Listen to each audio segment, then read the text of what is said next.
नमस्कार दोस्तों, मैं किस्साबाज वाला लेकर आया हूँ विश्व विख्यात लेखकों की कहानियों का गुच्छा। दोस्तों, अगर हमारी कहानी आपको पसंद आए तो इसे लाइक, सब्सक्राइब और शेयर जरूर करें। तो आइए बिना देर किए शुरू करते हैं हम आज की कहानी। कहानी का शीर्षक है छुई मुई। इसे लिखा है आंडाल प्रियदर्शनी ने। अनु, दादी को हाथ मत लगाना।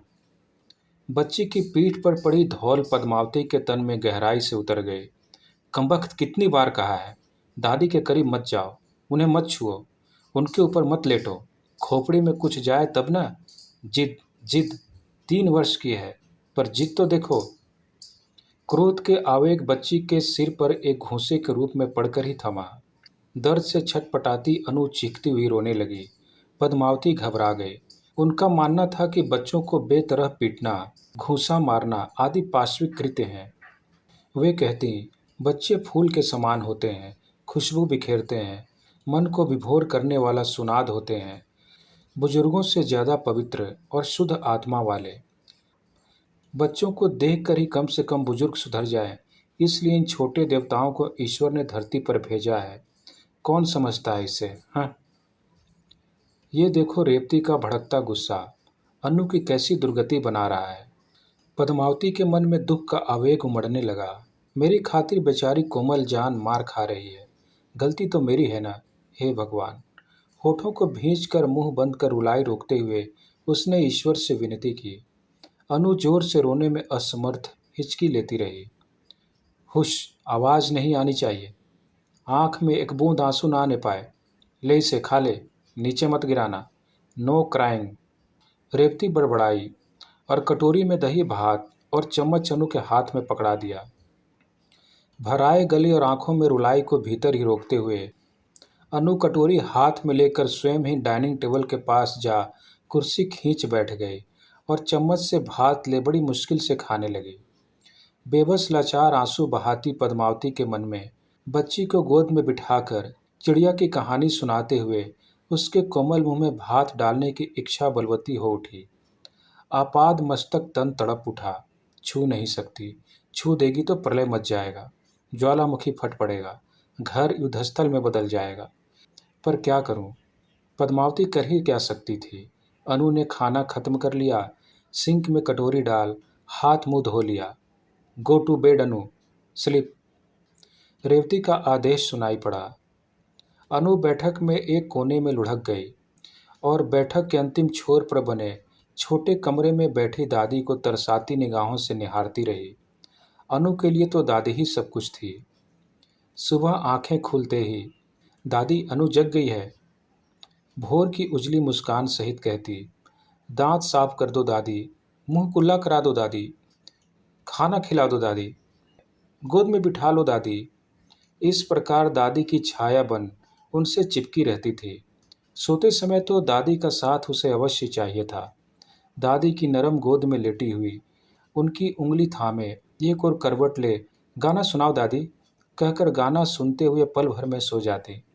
ऐसा सब कुछ पहले होता था, अब नहीं होता।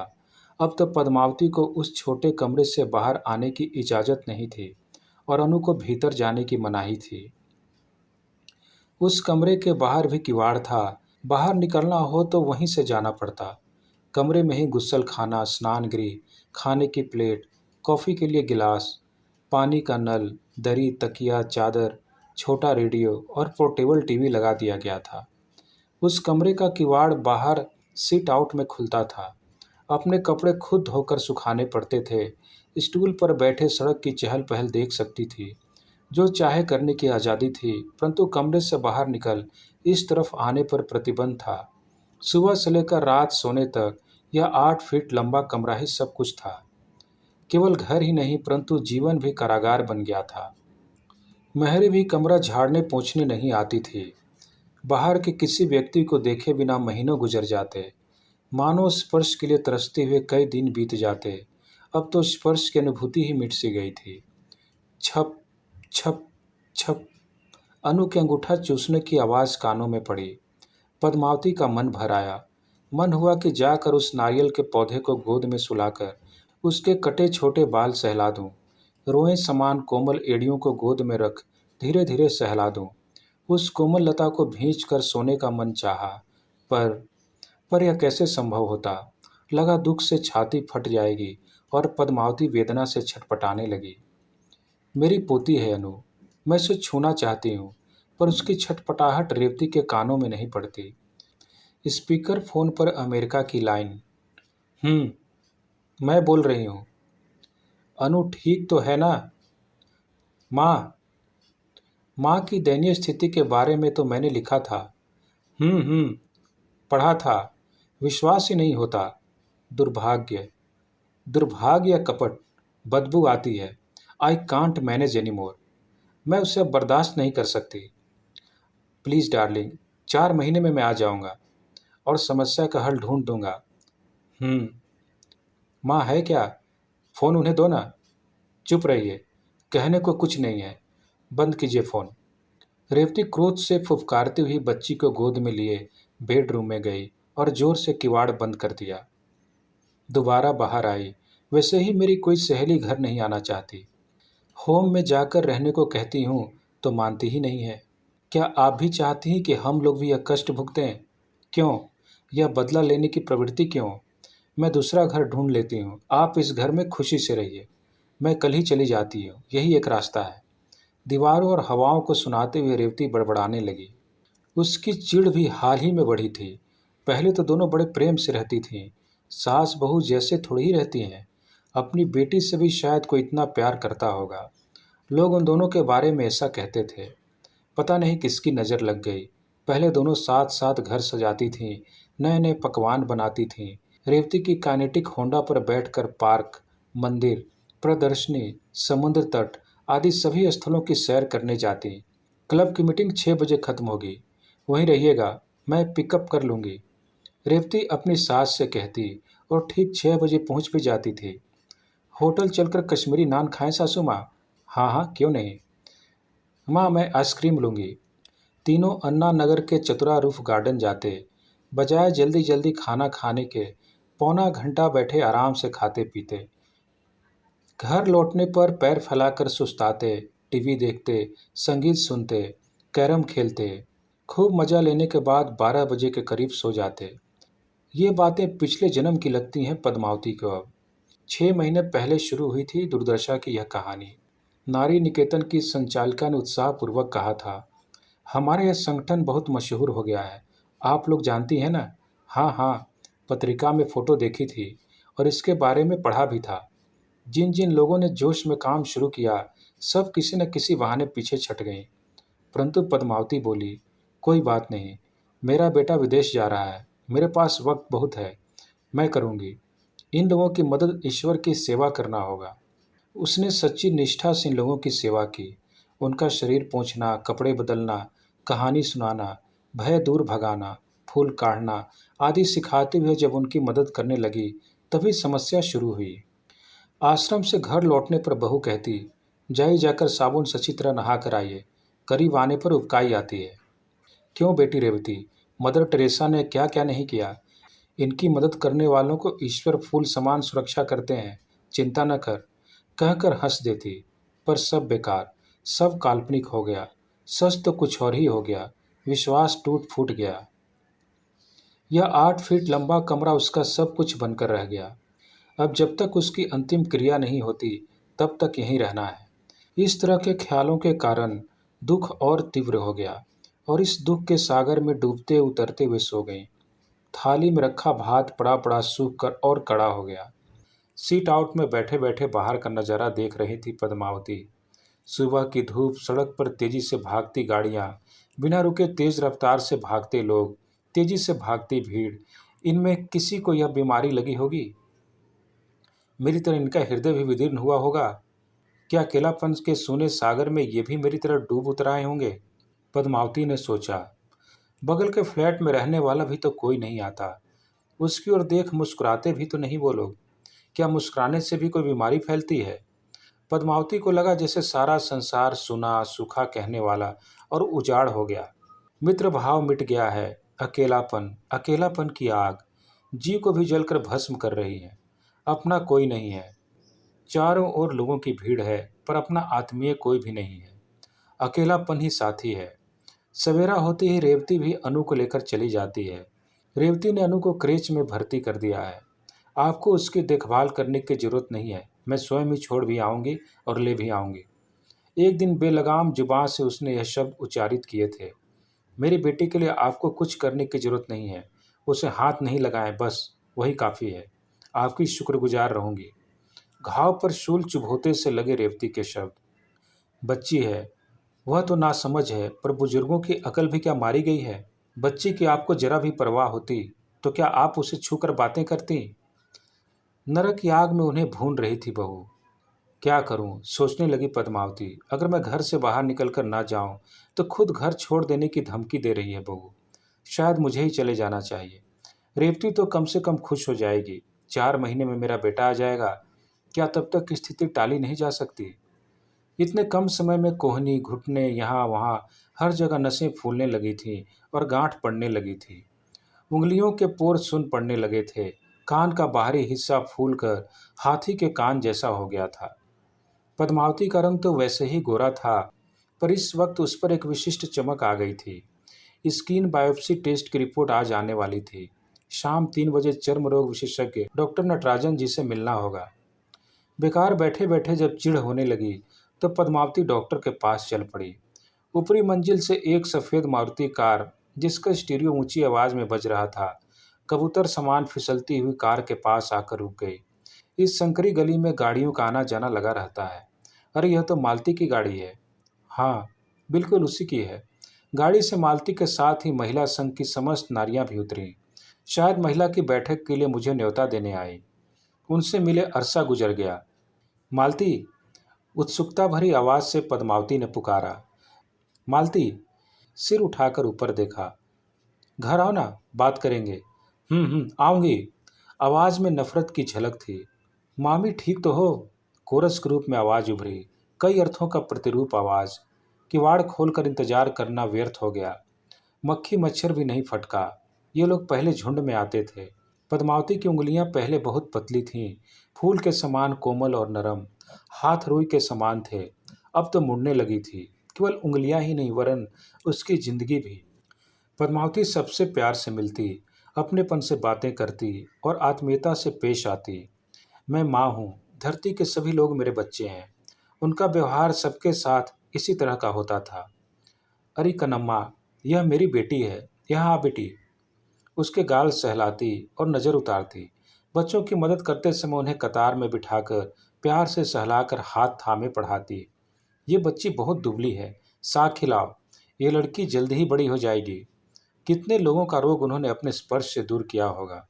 अरे सासू माँ, मानो मानो के बीच कैसा छूत। हम जैसे ही तो हैं वे लोग भी। वही खून, मांसपेशियां, हड्डियां, सांस या भोजन। हंसते हुए वह जवाब देती। अब वे सभी बातें हास्यास्पद हो गई हैं। सड़क पर चलो तो अन्य लोग कुछ हट कर ही चलते हैं। बस में बैठो तो कोई करीब नहीं बैठता। अब जिंदगी वास्तव में बिना लोगों की ही हो गई है। विलग रहना ही जिंदगी बन जाएगी क्या? अपने से विलग, मित्रों से विलग, देश से विलग। चुस्त जिंदगी अब पराई सी लगने लगी है। क्या इसे ही जिंदगी से उखड़ना कहते हैं? क्या यही नरक है? अचानक ही आज तक मन को छू सकने वाला अकेलापन कर दर्द हृदय को खरोंचने लगा। जिंदगी से कोई लगाव, कोई रुचि नहीं रह गई थी। लगता था जैसे निष्प्राण हो गई हो। कोई नहीं था बैठकर बातें करने वाला, मिलकर हंसने वाला, हालचाल पूछने वाला। कोई नहीं, कोई भी नहीं।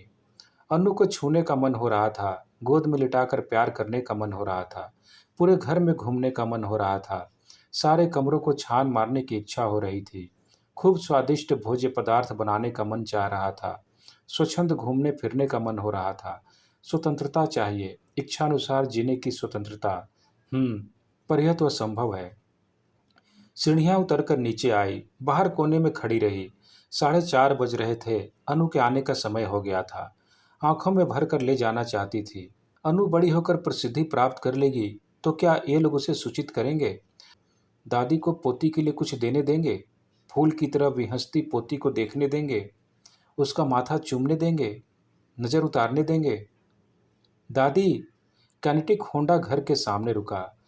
क्यों दादी, धूप में क्यों खड़ी हो? छोटी बच्ची के अबोध मन में उसके लिए कितनी चिंता। प्यारी मुन्नी, तुझे देखने के लिए तो खड़ी हूँ।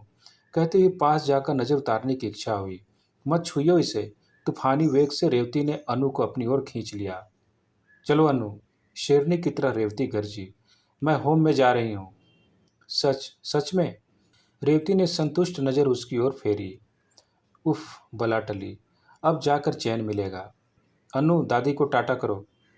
दादी कहीं बाहर जा रही हो क्या? हाँ बेटी। कब लौटोगी? अब दादी नहीं आएगी। रेवती की आवाज में खुशी की हिलोरें ले रही थी। सुनते ही अनु रोने लगी। दादी चलिए मुझे। तुम नहीं, मैं दादी के पास जाऊंगी। हाथ छुड़ाकर जब अनु भागने को उद्धत हुई तो उसने उसे कसकर पकड़ लिया। जल्दी से जाती क्यों नहीं? तमाशा करना है क्या? बच्ची को रुलाना है क्या? मरने तक आपकी हरकतें चैन नहीं लेने देंगी। अब और थोड़ी भी देर रहना उसके लिए मुश्किल हो गया। हे भगवान, मेरी आवाज़ सुन रहे हो? कमरे से बाहर निकल बिल्ली की तरह पंजों पर चलने पर भी रेवती को शक हो जाता था। क्या आप सोफे पर बैठी थीं? बदबू आ रही है। रसोई घर में गई थीं? गंध आ रही है। अद्भुत जंजीरें, कभी न तोड़ सकने वाली जंजीरें। हे भगवान, अब सहा नहीं जाता। मुझे शीघ्र बुला लो।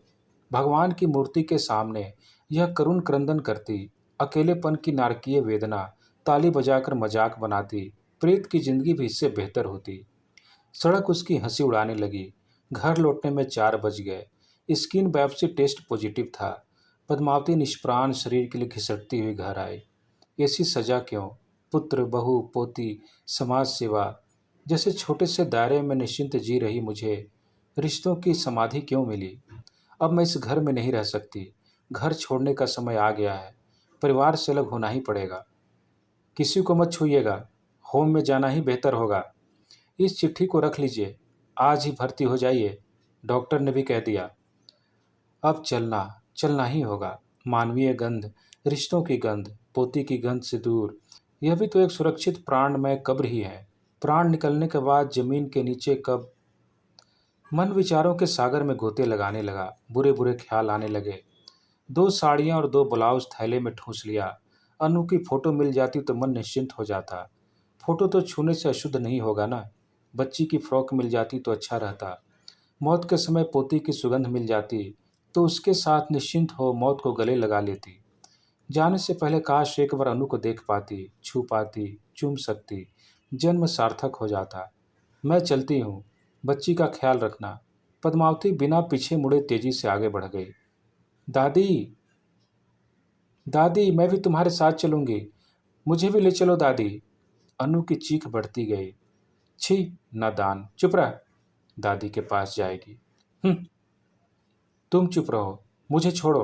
तुम गंदी हो। मुझे दादी ही चाहिए। माँ के हाथ से अपना हाथ जबरदस्ती खींचकर छुड़ा लिया अनु ने और दौड़ती हुई सड़क पर पहुंच गई। दादी, मैं भी आ रही हूँ। रेवती चिल्लाई। अनु रुक जा, गाड़ी आ रही है। हाथ में पकड़े थैले को झटक कर स्कूटर को स्टैंड पर खड़ा कर जब तक रेवती सड़क पर पहुंचती तब तक अनु सड़क पर दौड़ने लगी थी। उस तरफ से तेज रफ्तार से कार आ रही थी। दादी, अनु, दादी। करीब आते अनु के करुणामय क्रंदन को सुनकर पद्मावती मुड़ी। अनु तूफानी वेग से आती कार को बिना देखे दौड़ती चली आ रही थी। स्थिति की गंभीरता समझ झपटकर बच्ची को गेंद की तरह उठाकर उसने उछाल दिया। कार पद्मावती को रौंदती हुई तेज रफ्तार से गुजर गई। अनु, अनु। आसपास की हवा में पद्मावती की धीमी आवाज घुल गई। दादी, दादी। लंगड़ाते हुए अनु वहां पहुंची। खून से लथपथ दादी से लिपट, मैं भी तुम्हारे साथ चलूंगी दादी। मुझे भी ले चलो दादी। दादी का चेहरा अपनी ओर मोड़कर सुबकने लगी। कितनी तड़प और छटपटाहट थी दादी के मन में इस पोती को छूने की। उस स्पर्श की गर्माहट का अनुभव कर निश्चिंत मुस्कान बिखर गई थी होठों पर। धन्यवाद।